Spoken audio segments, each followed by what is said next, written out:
Hey everybody, I'm Linda Bennett, your spiritual counselor and psychic host for Metaphysically Speaking. You can find us on YouTube, Facebook, and Twitter. Type in metaspeak.com. You can also type in metaphysicallyspeaking.com and we should pop up there. This is Princess Gracious Gracie, who has decided to join us right here on the table for the special event and our show right now. Just ignore her. These are flowers that I picked from my garden. Normally on Saturdays, I'm out digging and hoeing and mowing and transplanting and hauling a bush here, hauling a tree there. And I said, you know, I never pick any of these flowers and bring them in. Why don't I just do that? So these are some of the flowers from my garden. And oh yes, my producer here, my executive producer, my videographer, our family friend, are all here with us. And Siobhan is reminding me that I am supposed to tell you that I do consultations. I think, don't we have a page that says that? Okay. I help you with your personal life. Everything is by phone, the same way if you're next door or you're on another continent. I work with people from Australia, from England, from Germany, from Canada, people who have relocated all around the world.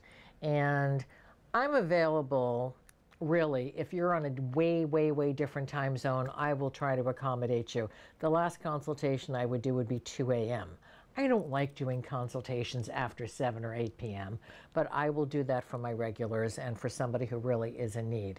So you can call 727-736-4567, or you can go on the website that Shawnee has posted up there. No morning consultations. Yeah, never in this lifetime will there ever be a consultation before 3 p.m. in the afternoon Eastern Standard Time. I am a night person. Obviously, if I'm doing a consultation at 2 a.m., I'm not getting up at 6. So I sleep basically during the daytime, and that's always been my schedule. And there's a commercial for a new product for people who are blind, and it rebalances their circadian rhythm. So I don't know if my circadian rhythm is off, or with the planet I just came from has a different time schedule. But I've always slept during the day and always been bright-eyed and bushy-tailed at night. So I will work with you. And the price of the consultation, it's an hour, it's not 45 minutes, and get out so I can make a cup of tea and, you know, have make notes and rest for the next person like a psychiatrist. And the fees are set, and you would send me photographs of you, anybody else you want to talk about, and make a list of questions so that we know we cover everything. The address to send everything is right there on the website, and I will be happy to take care of you. Mostly about your life issues, family relationships, personal relationships, marriage, timing, etc. Spiritual issues, of course, places for you to live. Should you change your job now? What's going on with you? What's happening with your marriage? How to make things better? I do couples counseling. It's harder on the phone, but you know, everybody's got an extension and it does get accomplished. All right, now I want to pick up on some of the things that we didn't cover last time. I wanted to talk about Mother's Day and Father's Day. And the reason I want to talk about that very briefly is because I love the expression, as you go through life, you gather about your family members, very few of whom are related to you by blood. And that certainly pertains to me, and it pertains to a lot of people I know. Both my parents were alcoholics. People say, why don't you drink? Well, I can't stand the smell of it or the taste of it. It's vile. It makes me nauseous. We've even had to move in restaurants because we were too close to the bar. And I get nauseous and dizzy when I'm around alcohol. So, and I certainly never wanted to be like either of my parents. My mother was an everyday violent alcoholic. My father was a periodic alcoholic. And that's when he loved listening to his opera and screaming at the top of his lungs.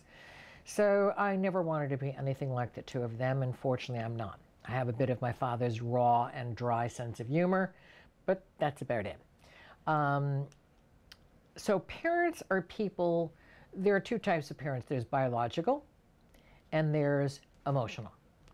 Biological people are the ones who provide the egg and the sperm, and that's all they may do. They may give you up for adoption if they can't take care of you or if they don't want children. or they may keep you and make your life hell, like mine was, and many of us went through a hellish existence as children. And then you have those who love you. And I have been very blessed to have an adopted daughter and my son-in-law wanted me to adopt him too. And the judge thought, no, we can't do that unless you divorce your wife, because otherwise it would be considered incest, even though nobody's blood related. It was a lovely day. It was a lovely experience. And now I have a daughter. And I have a son-in-law, and I have several other people I'm close to, including my videographer down there, and the girl who sent me this beautiful Mother's Day card with the snow leopards. And that can be closer than your biological family. My adopted daughter's mom was great, and I knew her.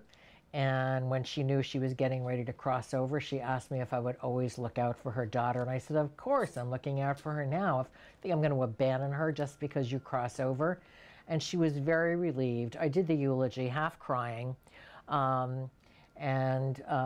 because I loved Bunny myself. And I knew she was a profound presence in my daughter's life.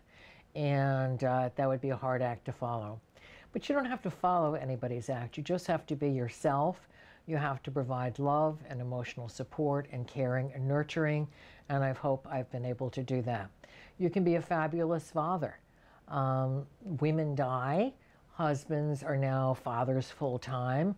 And they can be lousy or they can be great. Or they can look to marry somebody, take over the responsibilities. And that's not exactly being a father.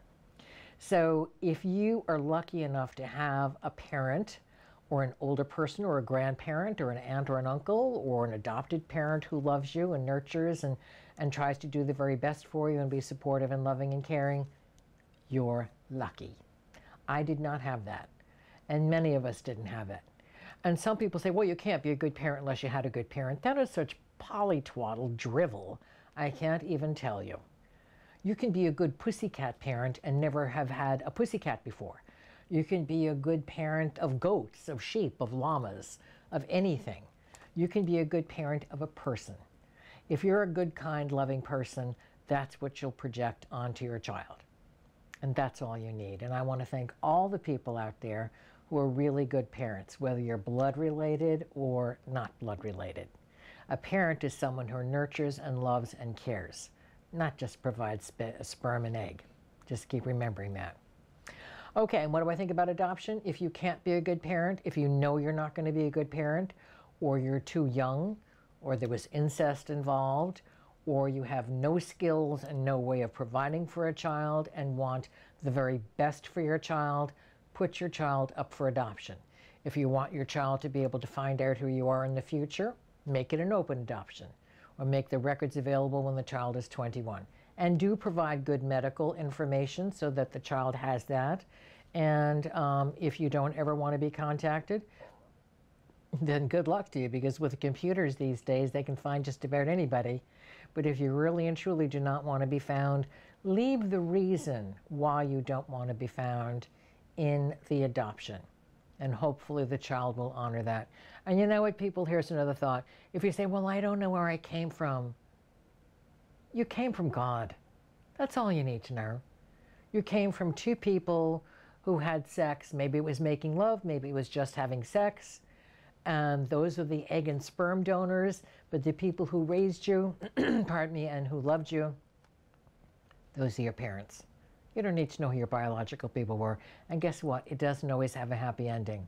I knew several cases personally years ago where people said, number one, I found my mother and she was a nightmare from hell and she didn't even know who my father was. And number two, the other one said, the parents were extraordinarily wealthy, snotty people and they didn't want me in their lives. I wasn't convenient. Well, were you better off knowing that, or were you better off enjoying the love and emotional support you got from the people who raised you? So just think about that. As you go through life, you gather about your family members, very few of whom were related to you by blood.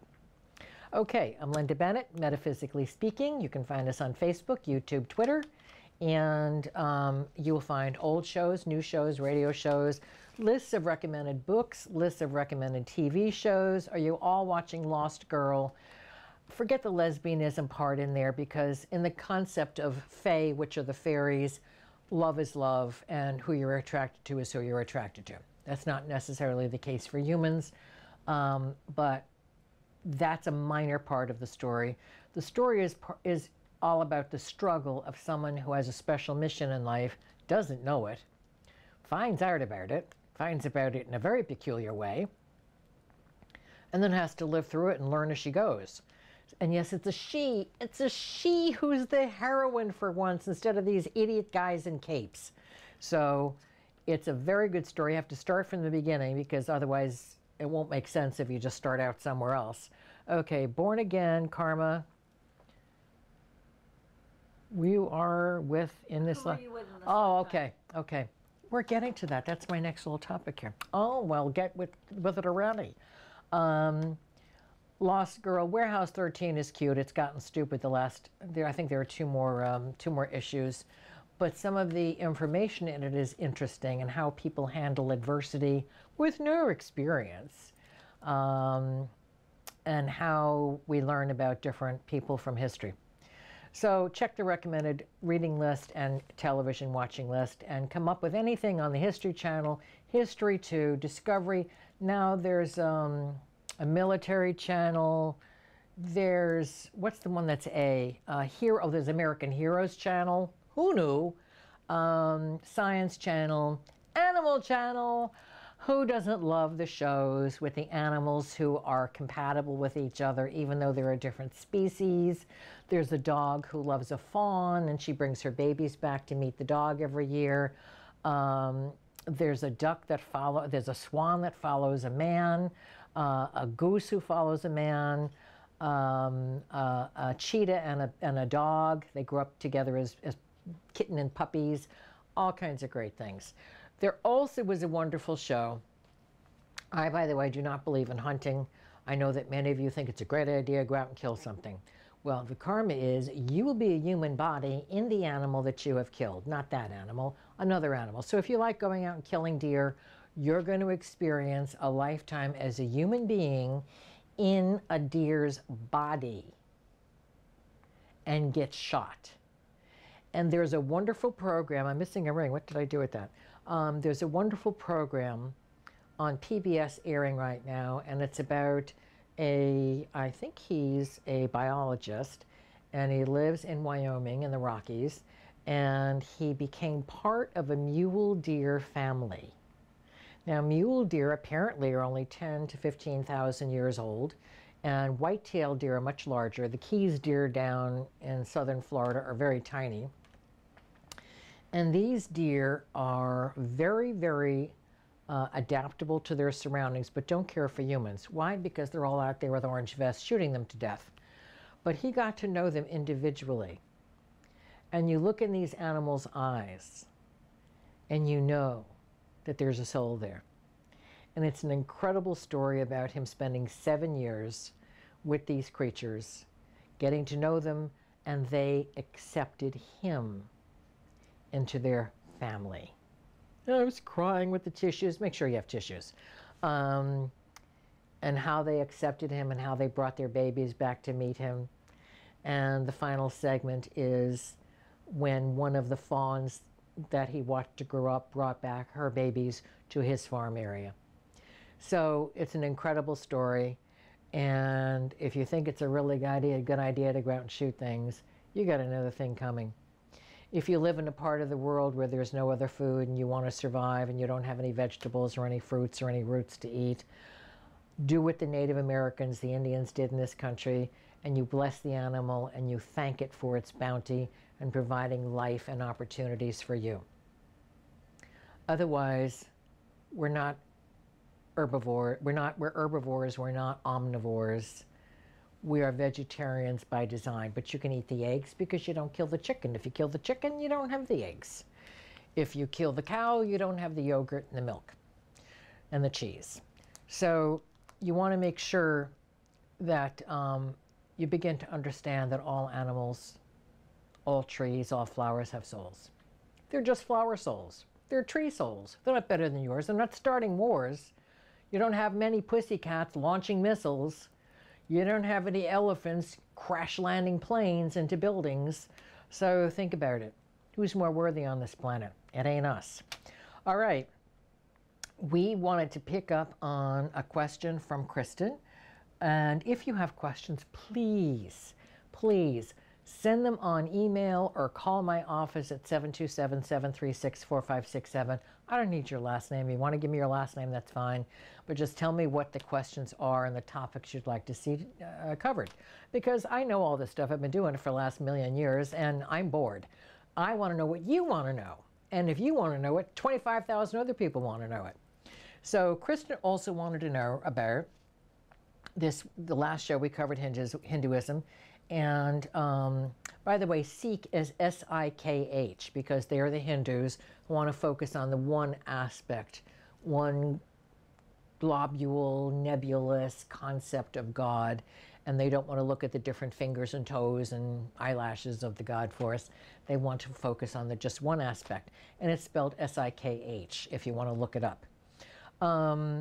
She said that she went to the library and she read about Hinduism, and she was raised as a fundamentalist Christian, and that the Bible phrase born again took on a whole different meaning when she read Hinduism, because it's literally literal.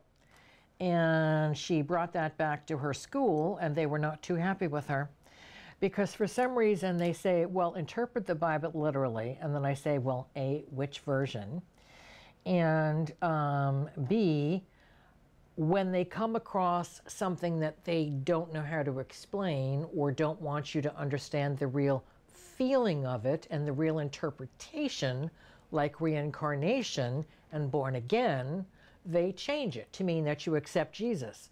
Well, if the meaning was accept Jesus, it would have said that. But instead, it was born again. You literally are born again into the kingdom of God. You literally live thousands of lives. Literally. Whether it's for 5 seconds, 5 minutes, 5 years, 50 years, 100 years. On other planets, you live much longer. On other planets, you live much shorter. So, born again literally means you will enter the kingdom of heaven when you are born again. So, she was very concerned because they were not believing her and they were not happy with the particular interpretation, which was accurate. And so she wanted to know about that. And, you know, again, here's a situation where you know the truth and you want everybody to know the truth because you want to share the light and you want people to be able to meditate, to understand that we have lots of different lifetimes. That doesn't mean you waste a life, because every physical lifetime is precious. Why? It's not the most important life you'll have. Your soul life, your astral life, where the soul goes after it loses the physical body, the soul life is the most important. But the physical body gives you the opportunity to take care of physical karma. And since we're all here, we've got physical karma to take care of. So you need a physical body, because no one's going to listen to a floating voice at the supermarket. Can you imagine? These groceries are being taken out of a cart invisibly, and the checker is looking around, and you're saying, so how much is that? I'll write a check. A checkbook materializes, hands are not going to work. So you need a physical body, and you need to take care of that physical body properly. You need not to do anything that's going to destroy it or its ability to function, or its ability to receive spiritual information. With the big LSD thing back in the 60s, they saw colors, but they didn't know what they meant.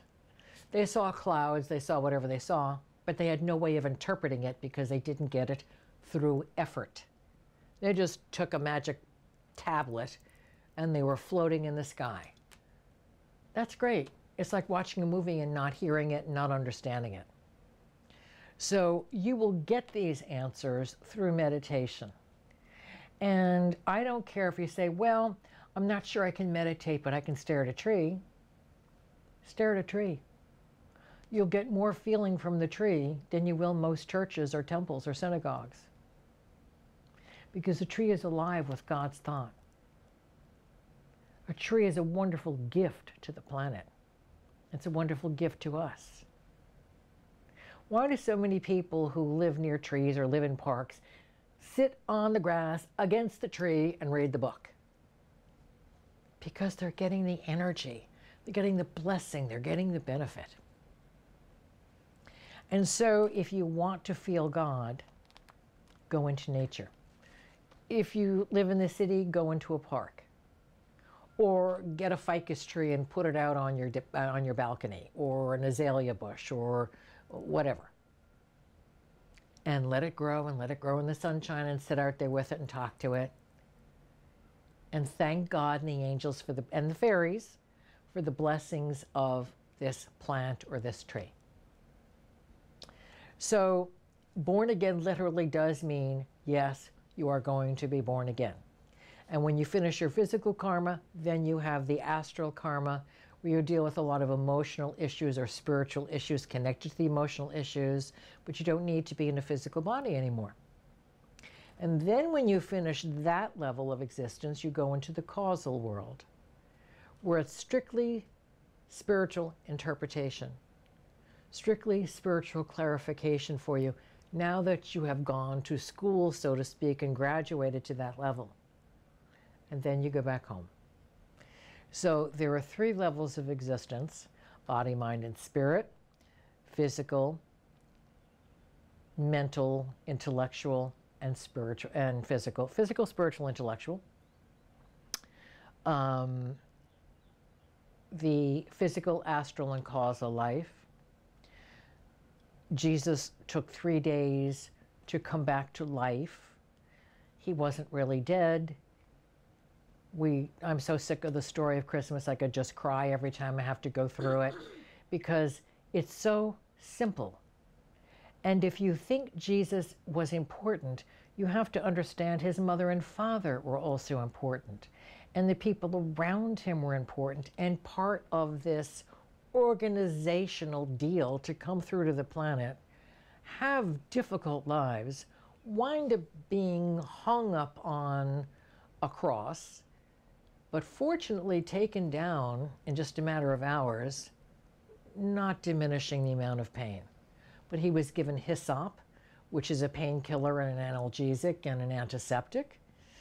Nicodemus had all the linen, 100 pounds of linen. He had frankincense, he had myrrh, which were used as antiseptics and analgesics.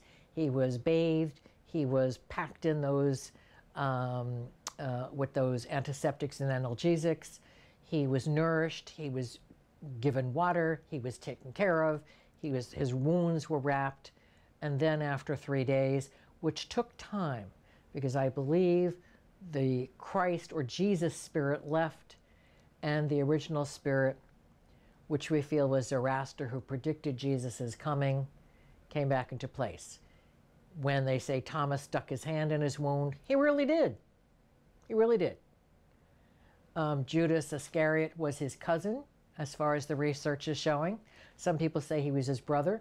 Do you think Jesus was that dumb that he was going to surround himself with a traitor? No, it was part of the plan. Everybody had their place. Everybody had their role to fill.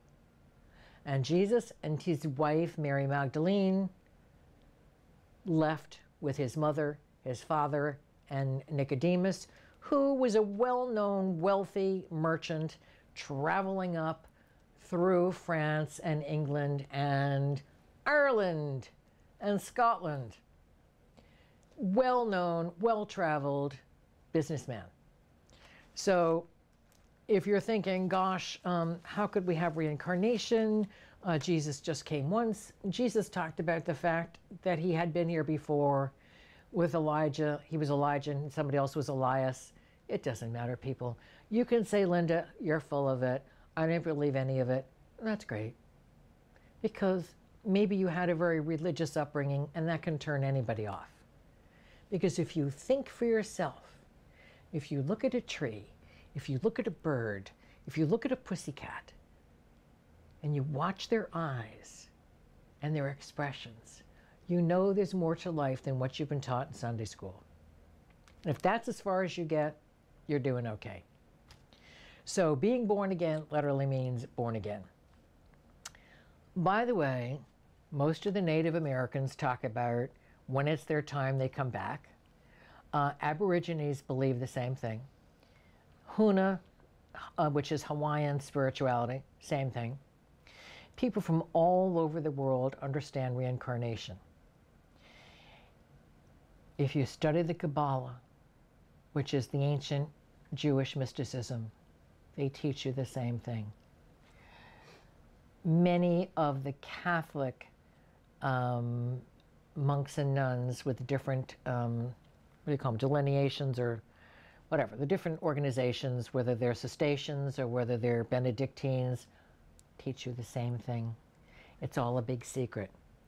But the Catholic Church made it a sin, not a sin, they called it, first of all, it was undesirable information, and then it was called heresy, which means anything you disagree with the Catholic Church on, to believe in reincarnation. It was never actually outlawed because people talked about reincarnation all the time. They understood it throughout the Middle East. But when people want to dominate you and control your thoughts, they fill you with terror. And that's what these Western religions do today. They fill you with terror. What I like is that there are certain priests and rabbis on these shows about religion, and they're wide open to it. They teach reincarnation in the seminaries and in American University and Georgetown University, etc. They're very familiar with reincarnation. I'd get familiar with it too. There's a wonderful book called Case for Reincarnation, and it's available now on Amazon. I don't know if they'll ever repeat it. Yeah, used only. Get it anyway, used only. Doesn't matter if other people's notes are in it. You'll make your own notes, and it's an excellent, excellent book. And there are also shows on television now about children who are coming through with other memories. One was a fighter pilot, one was an actor. They traced back to this actor's family. He met the granddaughter of this actor as a little boy, and he knew things that she knew, and they were able to compare notes. And then, as time went on, he began to forget about that life. But he was so obsessed with his last existence because he didn't wait 100 years to reincarnate. They usually want you to wait 100 years so everybody's dead and it's a different scenario and you don't have that current memory. But he came back a little too soon. Okay, astral projection. Everybody astral projects. Even animals astral project. Astral projecting is when the soul stays behind a little bit in your body and stretches out and goes traveling. You can go to the refrigerator and see if there's any chocolate cake. You can go to your neighbors and make sure they took the dog in. You can go to Europe if you want. You can go to another planet. You can go visit your UFO buddies who are, cloaking over and just hanging over your community. Cloaking over means they veil themselves over, they cloak, like we have technology now with planes that cloak themselves and are not physically visible and are not visible on radar. If we can do it, you think people who come from another galaxy through a wormhole can't figure that out? So you go everywhere. And oftentimes, in fact, it's usually that when you go a distance, not to check the chocolate cake, but when you go a distance, you're going for a special mission. You're gathering information, you're visiting old loved ones, you're planning your next lifetimes together, you're planning your future together. Maybe you're going to meet up under the clock in Penn Station.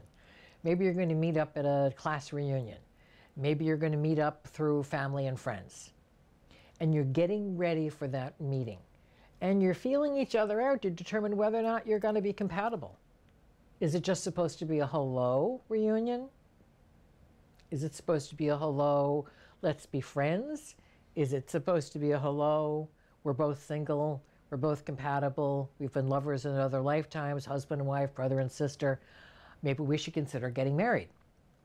So that's why sometimes when you meet someone, you say, that person seems so familiar. It A, is from another lifetime, and B, you've been astral traveling together, getting to know each other in this lifetime. And you still may decide that you don't want to be together. I always tell women to say, oh, well, I met him and he was wonderful, and then he started to beat me up. Look, just because someone knocks on the door doesn't mean you let him in. Remember that. Remember the little piggies and the wolf? The three little piggies, one built a house of straw, another house of wood, another house of brick. Pardon me. Just because the wolf came knocking didn't mean they had to let him in. So that goes with people as well. The karma is you will meet. You determine what the karma becomes by how and whether or not you interact. Remember that. Just because they knock doesn't mean you'll let them in.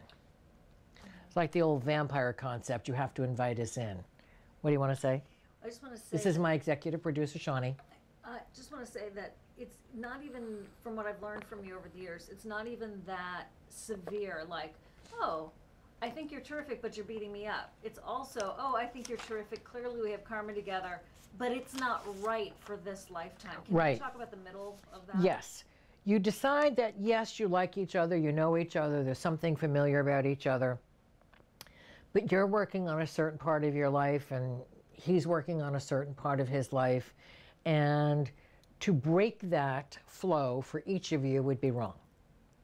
So it's often like when people meet and they're thinking of having an affair. You don't want to have the affair, but you're saying to each other and to yourselves, it's not appropriate this lifetime, but the re-meeting is refamiliarizing, and we will be together in our next lifetime. And you never forget that energy. Now, sometimes life gets in the way. There was an old there was a boy that I went to school with, and I had a major crush on him. I used to say, if I ever grow up, I could marry Stephen. I'm not mentioning his last name. And his family moved away, and none of us knew where he went. Years later, I hadn't been speaking to my father for years, but years later, after I started speaking to him, he came in where my father worked. Pardon me, I have a little froggy. And he said, hi, how's Linda? And so my father said, oh, then they were busy. And he said, oh, she's great. She just got married a few weeks ago. And I said, so what did he say? He said, oh, that's nice. Okay, I got to go. Well, clearly he wanted to make contact. So I said to my father, well, did he leave a business card? No. Did he leave his number? No. Did you ask him? No, we were busy. And the dunderhead never came back. He probably thought I was very happily married. He didn't know that if he had shown up again, I'd have left in a heartbeat because I wasn't happily married. So the ex was happily married, but I was not happily married. So there was an opportunity for us to reconnect, but he didn't think it through, and so we didn't get together. I can't find him on, what is it, Facebook? Because I don't have all of his family information. I don't know where he moved. So there's no way I can get a hold of him. I also need the proper spelling of his last name. Oh, that's easy. The last name is easy. We'll talk later. We'll talk later. But for all I know, he could be in the astral world laughing his head off thinking, oh, that dingbat thinks she's going to find me. But the karma was for us to touch and to connect, and for him not to have forgotten me. And we used to astral project. About once a year, we would literally astral project. We could touch, we could talk, we were under trees, we were in Paris one time, which is, I don't really have a desire to go to Paris, so I have no idea why we're there. But that's an example of where knocked on the door, I opened it, but we were too young and other people interceded in our lives. That can happen. So yes, you meet each other, but it might not be that this is the lifetime that you get together. You have other lessons to learn to prepare you to be better partners, because you're preparing yourself to be a better soul and a better being. Now, that's what you're doing when you're astral projecting. You're meeting people, you're setting your future, whether it's your future tomorrow, your future next month, next year, 5 years from now, and also what's going to happen in your next lifetime, because you're also traveling with your guardian angel. The guardian angel doesn't abandon you and say, hey, I'm taking a nap back here. Your guardian angel accompanies your consciousness, part of your soul, wherever you are. And another guardian angel stands beside your body while you're sleeping in bed with your cat and your dog and your canary. So there's a guardian angel watching over the body, and you're still connected. Think of chewing gum. There's a piece left in a long, stretchy part of bubble gum, which I used to love to chew, God knows why. And then you're up here, and you're over here, and you're over here, and you're way out there in space. And then you come back, and you pop right back in your body. And you usually have more than one guardian angel, and so the two guardian angels are there together. But one is always accompanying you. So that's what you're doing when you're astral projecting. And sometimes I'm more exhausted. Aren't you more exhausted sometimes when you get up than when you were when you went to bed? Because you've been busy. You've been learning lessons. You've been visiting people. You've been traveling here and there. No airlines. No lines at the airport. You don't need to take off your shoes and turn in your pockets. You can travel freely.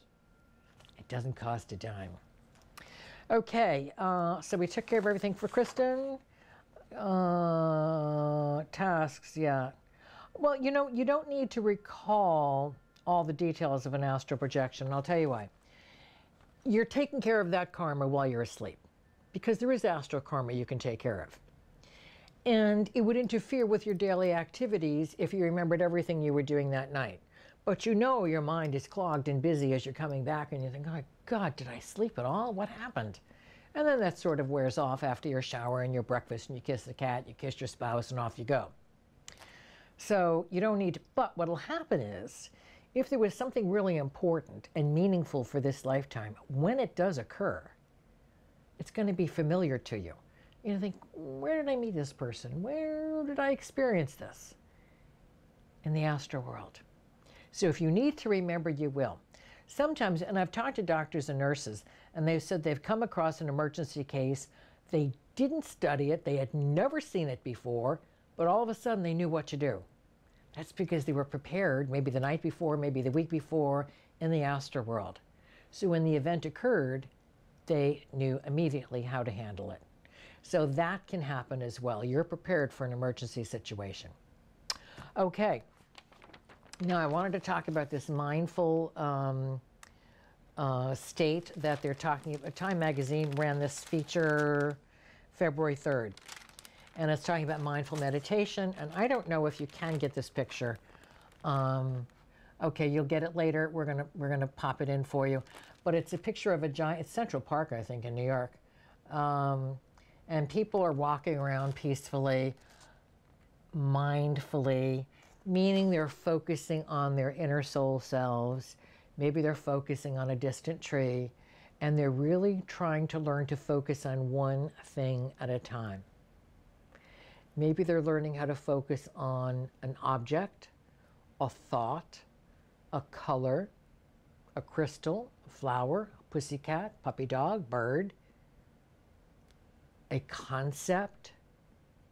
And many corporations are including these practices, and they're finding that, number one, people are calmer. Fewer sick days. They're more focused at work. They relate to each other much better. Fewer company feuds. They're more serious about their tasks. They're more productive. They're more peaceful and kind to each other. The company is flowing a lot better.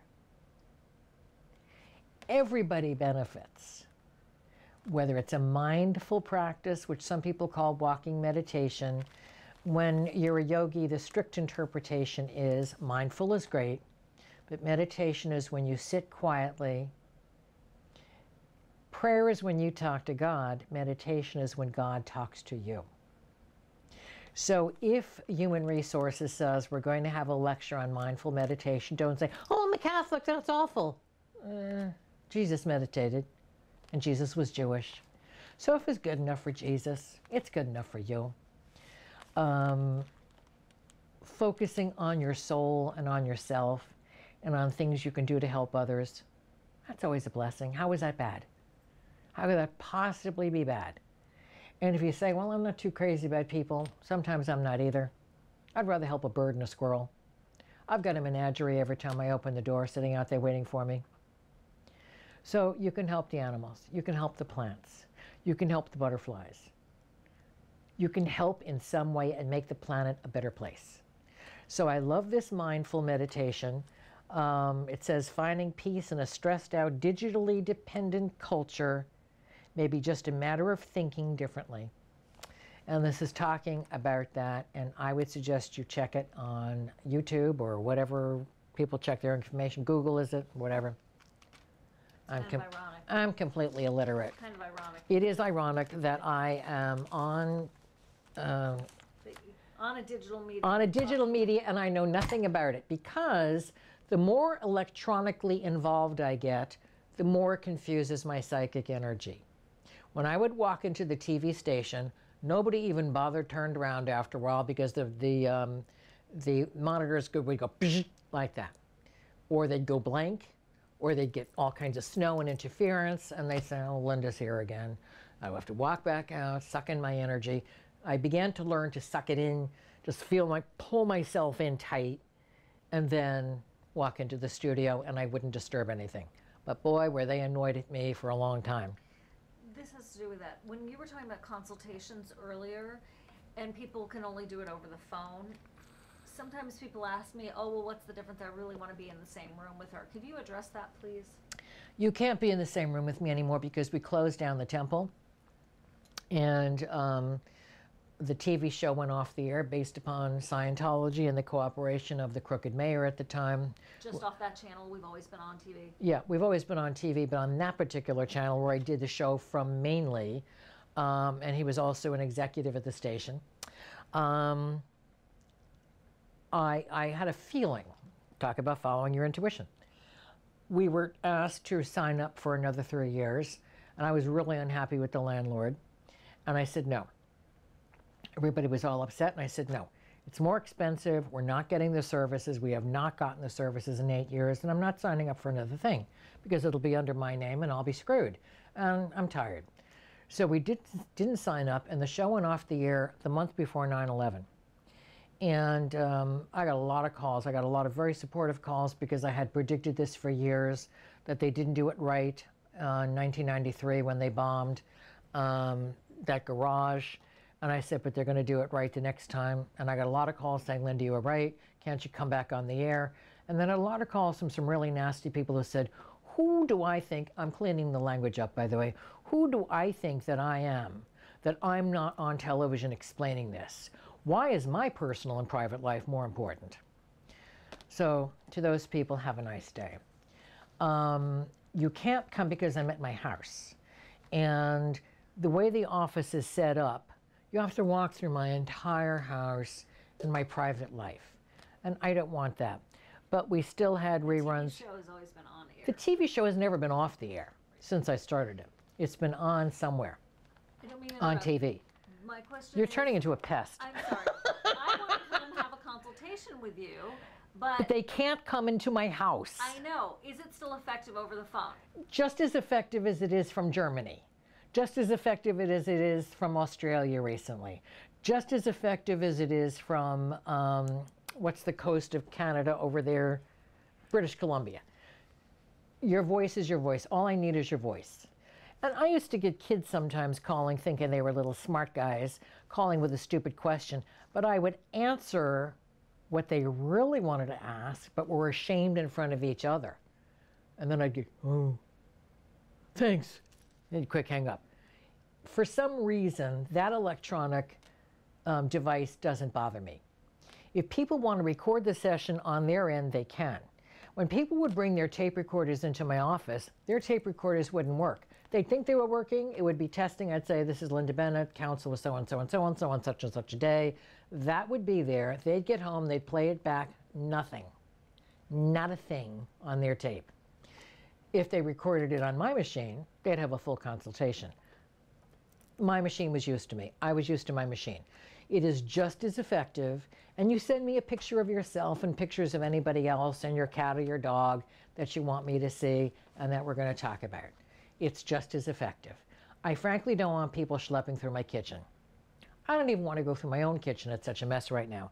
What does that say? Metaspeak? How you can find us Fib. on the web? Oh, okay. You can find us on the web. Metaspeak.com, on Facebook, Twitter, and YouTube. And I'm Linda Bennett. All right, we talked about grief and energy. We talked about mothers and fathers. Oh, I did the show on holiday blues. And now it's way past the holidays, and some of you are calling me and telling me you're just as depressed now as you were before, but now even more depressed because you're getting older and the holidays were the same as they always are. Well, that's your fault. Because just because your obnoxious parents want to come to visit doesn't mean you have to let them. Here's a secret.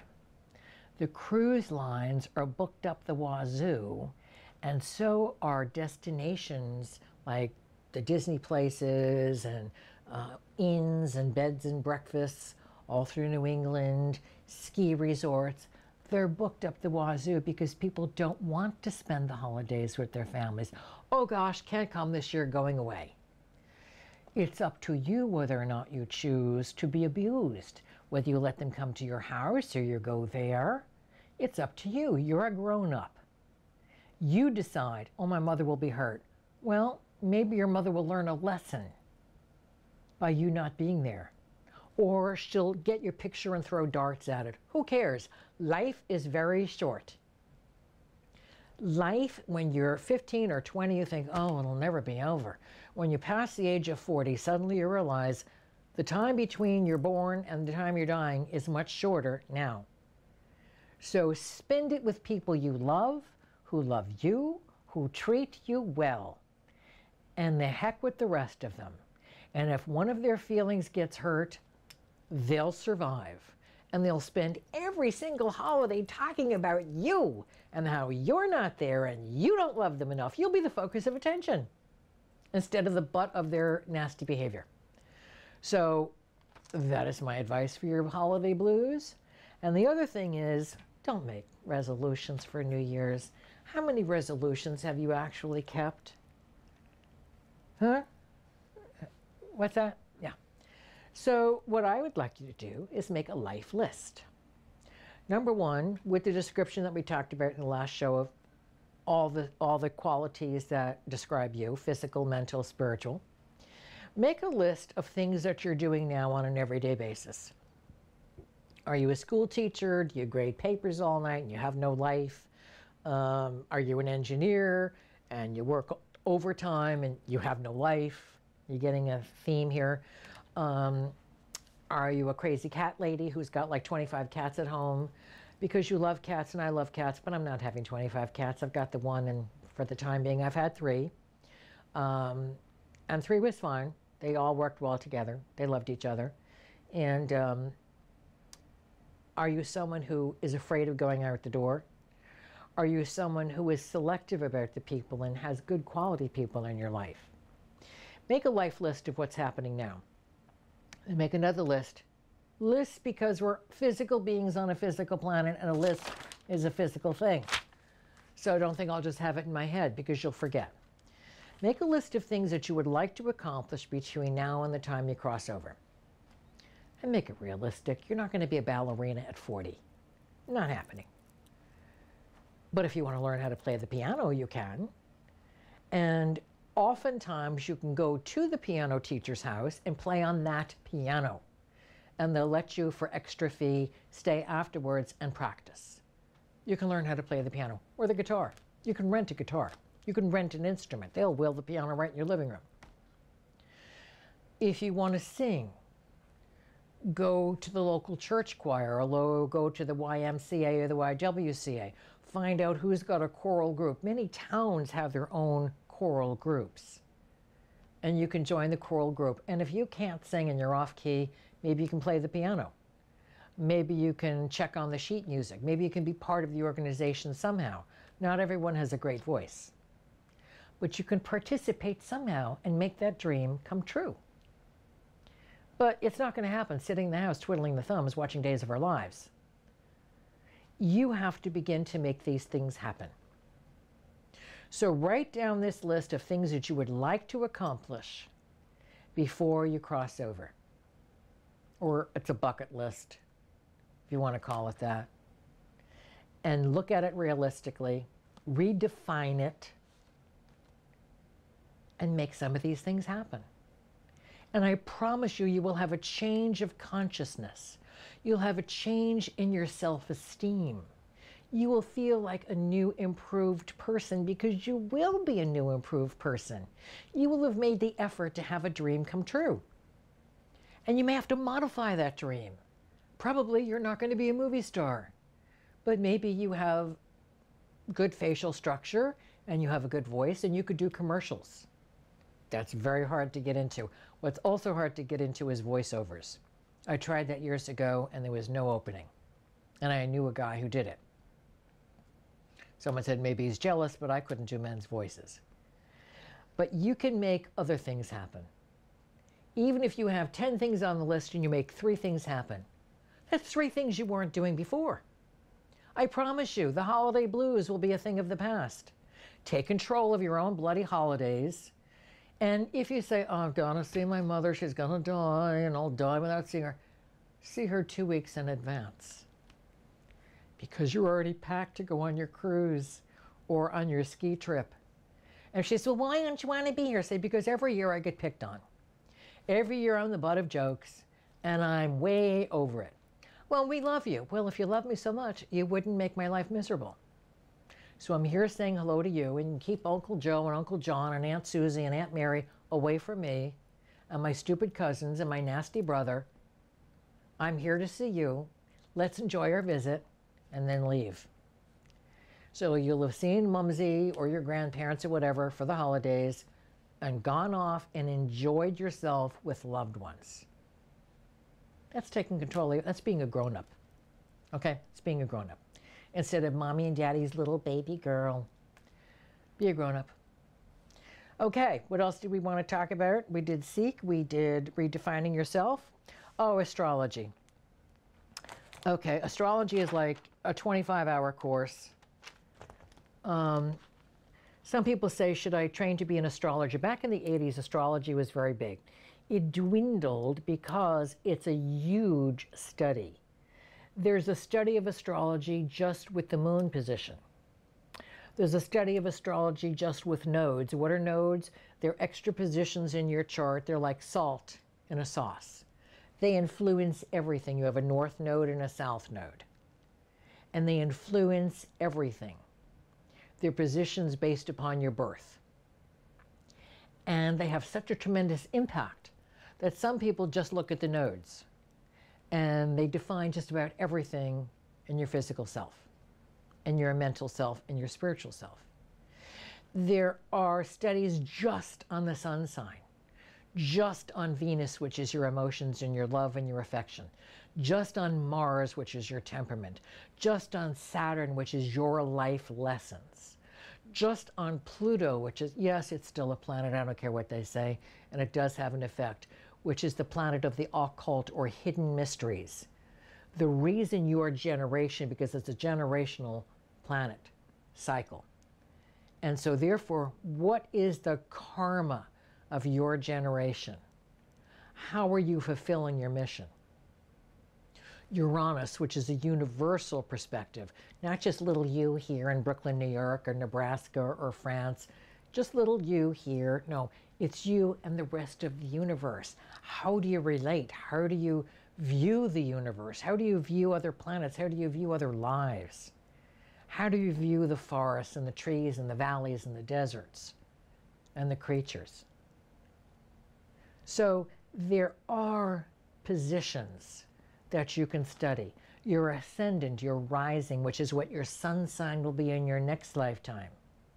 If you're a Taurus sun sign now, whatever your rising is, which is determined by your time and your location, if you don't have your time of birth, don't get your chart done. It won't be accurate because you'll have the wrong signs and the wrong houses.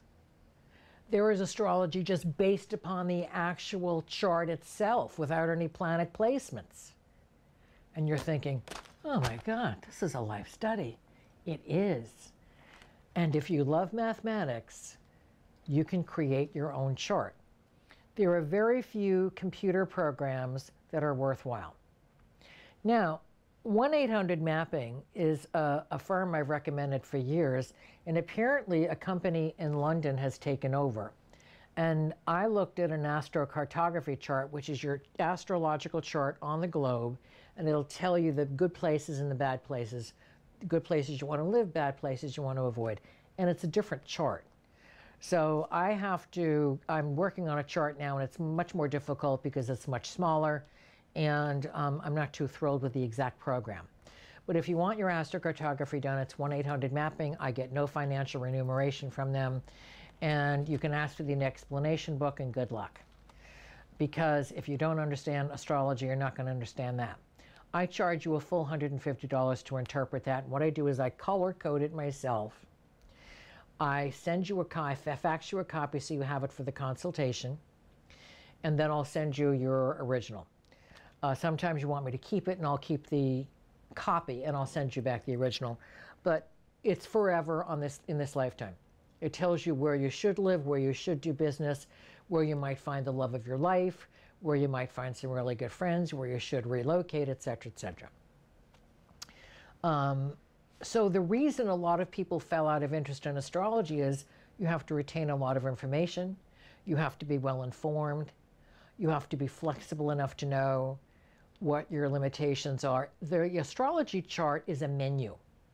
It's a roadmap of your life. You will do fine without it, as long as you listen to your intuition, that inner voice, that inner thing, that gut feeling. That's your intuition. That's your soul talking to you. Your soul is connected to God. You're not going to be wrong. The second thought that you have, throw it out. The very first thing you feel. Focus on it. Elaborate on it. That's what you should be focusing on and doing. You can do it without your astrology chart. You're not born with the chart in your hand. So a lot of different religions, a lot of different sociological groups match people up with their astrology charts. I was matched up, not intentionally, but unintentionally, with Chinese astrology. It was supposed to be a fabulous relationship. But you know what? You can have two really good people and one screws it up, and it's not a marriage. Should have been, but somebody chose to back out. So the Chinese astrology didn't work for me there. Not my fault. I was who I was supposed to be. He was not. Can't control other people. If that's all you ever learn from listening to me, you cannot control or change other people. Even your children you have to guide. They're not yours. They're God's. You're guiding them. They've been rented to you for a while. And you're guiding them to be special, spiritual, loving, kind, fruitful beings. Fruitful in their manifestation to help the planet. And if we all help the planet, what a fabulous place this would be. And remember, if you just open up your hearts and minds to God's universal truth, you'll know that God and the angels are always with you. Linda Bennett, stay with us.